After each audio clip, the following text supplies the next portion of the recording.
You just have to imagine engine noises. This, don't hit the wall, there we go. This is my Cox GTI. It's totally bashed in, and that looks bad, but when you look at it from the inside, it's even worse. Incredibly rusty. I mean, I can put a window in it just with my fingers. What if we make our roll bar travel through here and replace all of this? We no longer need it. This is Brenda the Bender. And actually this is like Brenda Mark III, really. And she's not very nice to look at, but my God, can she bend a piece of tubing. To an inner sill, super strong, and we've done nothing but make it lighter. I can actually pick it up. It's not heavy at all. It's 42.6 kilos in total.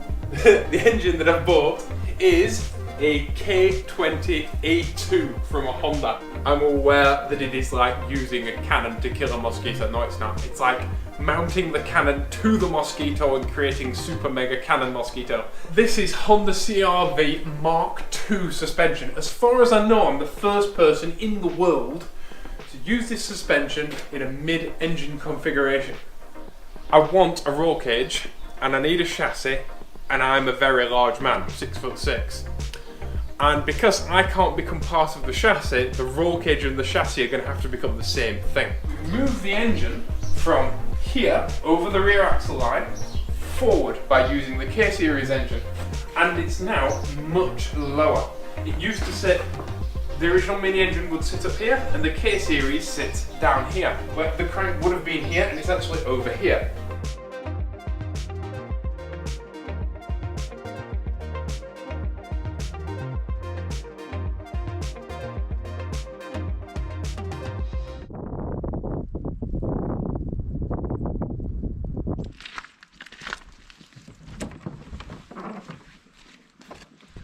Cold, still in. Hello. As you can see, we've been rather busy. We have done all of the welding that needs doing on the roll cage, and I've cleaned all the carbon black off and made it look really pretty, as well as adding this tube here, because the time has come to mount the engine. And because we're not doing subframes and all of that, we are mounting the engine directly to the roll cage, which requires engine mounts. Viewers with a memory like an elephant will remember that a while back I bought these Hasport engine mounts. Hasport engine mounts are lovely. They're made in America, they're made of CNC aluminium, and they use these big, lovely polyurethane mounts. These are for, this one particularly, is for an early 2000s Honda, either Civic or Integra, or Acura RSX, if you're American. And Hasport mounts are lovely. They are the be-all and end-all of Honda engine mounts. In fact, if you buy a crate engine, which is an engine that just comes in a box, from Honda directly, they will send you Hasport mounts with that engine. That's how good Hasport mounts are. They're like backed up by Honda. But I'm not going to be using them. Hasport mounts are great, but the fact is, this isn't a Civic. And these mounts attach with this big cast iron piece here, and it's very, very heavy, big cast steel piece. And it fits onto the engine there with 3 bolts. And then that with 2 bolts attaches to this, and then this with 2 bolts attaches to this, and then this with 3 bolts attaches to your car. So that's a bracket to a bracket to a bracket to what would need to be another bracket and 10 bolts. Unacceptable! So what we are going to do instead is we are going to make our own engine mounts using the lovely big squishy polyurethane mounts that came in the Hasport mounts, because these massive chunks of aluminium, and they are massive chunks of aluminium, are very pretty and very beautiful and very shiny, but they are massively overbuilt for our application. If I had a turbo engine and I was making 600 horsepower, then these would be great. But they're actually quite heavy, because even though it's aluminium, it is a big block of aluminium, and it uses 10 bolts. And so by not doing any of that, we can make something that's lighter, stronger, or equally as strong, and better suited to our application because it's not like we've got a whole lot of space to play with. So what we're going to be doing is making some mounts and welding them directly onto our roll cage so that our mounts will stiffen our roll cage and hold our engine securely. And on top of that, the Hasport mounts are designed so that you have one engine mount either side and then one engine mount at the back of the engine against the firewall. But our firewall is at the front, so we're actually going to flip that over and we're going to have an engine mount at the front, which will help in any potential accident to stop the engine coming in and joining you in the cabin. Right, let's get stuck in, shall we? So our first job is to make a plate that bolts on here where those 3 bolts go. Something, I don't know, approximately that size and shape. This ugly piece of tubing has been the bane of my existence for about a week. In fact, a little bit longer than that. Thanks to global shortages, this piece of tubing has been impossible to find. Even the tubing suppliers, which will only sell you 6-meter lengths of tube, would not sell me a length like this because apparently this diameter is as rare as rocking horse poo. Fortunately for me, I found, after driving round and round and round and round, a guy who gave me a piece of paper. It was a post-it note with an address, and he was like, "Go to this address, he'll sort you out." I was like, okay. So then I drove up a mountain, and I'm driving, and I'm driving, and I'm driving, and I'm still driving, and I'm like, flipping heck. And like my ears are popping, and I'm still going up, and Jolene's like, "Oh, okay, can we like go downhill now?" And eventually, I come across this little tiny yard, and I pull in, and it's a reclamation yard. And these people are utter legends. And I asked the guy, "Do you have that like impossible to find length of tube?" And he's like, "Probably." So he walks in the back and he pulls out this length of rusty, hideous tubing, and it's absolutely perfect. I could have hugged the guy. I think I was a bit too over enthusiastic about a piece of tubing, to be honest. But he sold me a meter of it. I'm like, "Can I have a meter?" And he's like, "Of course you can." So he chops off this meter of tubing and weighs it and sells it to me. It turns out that all of these tubing suppliers that will only sell me a 6-meter length, when they have odds and ends, that's who they sell it to. And this guy has like a warehouse full of nuts and bolts. Amazing. Like you could go in there and spend thousands just on nuts and bolts. They don't have Japanese Honda bolts, but they do have 2 CV bolts. It's probably the only place in the world where you can get a 12mm bolt with a 7mm bolt with a 12mm head, but you can't get Japanese thread pitch bolts. But the important thing is they have this, and this may look like a hideous piece of tubing, and it was hideous and rusty and horrible, but it is absolutely perfect for making weld-on engine mounts. It just needs shoving in a lathe first and making pretty. So let's shove it in a lathe and make it pretty, shall we?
If you're enjoying this video, make sure you click subscribe and the bell icon.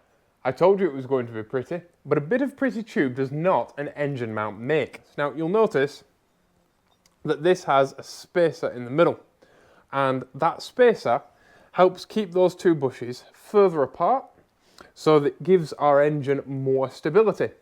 So what we now need to do is make a spacer for the middle of our tube.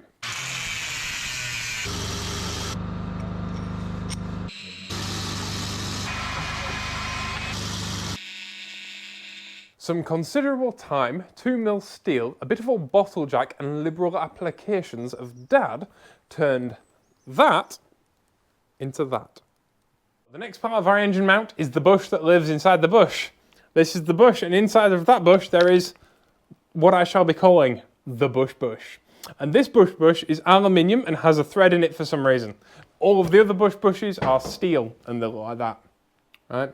Now this bush is incredibly heavy, and there's two of them, and that's no good. And because we're making the aluminium part from steel, it's only right that we make the steel part from aluminium. And this length of bar stock, which I've bought from the man and his shed, before machining, lathing and making pretty, weighs the same as one steel bush.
These two bushes, functionally identical, except this weighs less than a third of that.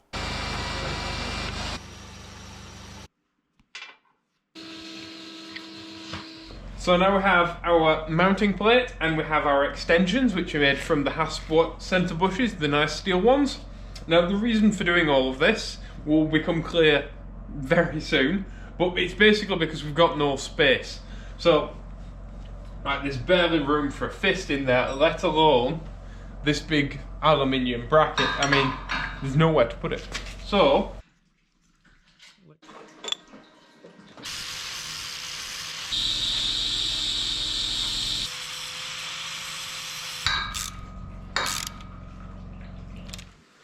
there we go, one incredibly stiff engine mount, and it's small and cute, much like myself.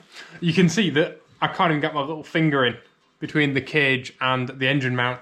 It's a good job we have the stiffer 70A engine mount. Now what we have to do is make a yoke that fits around the bush and welds to the cage and makes all the cage stronger.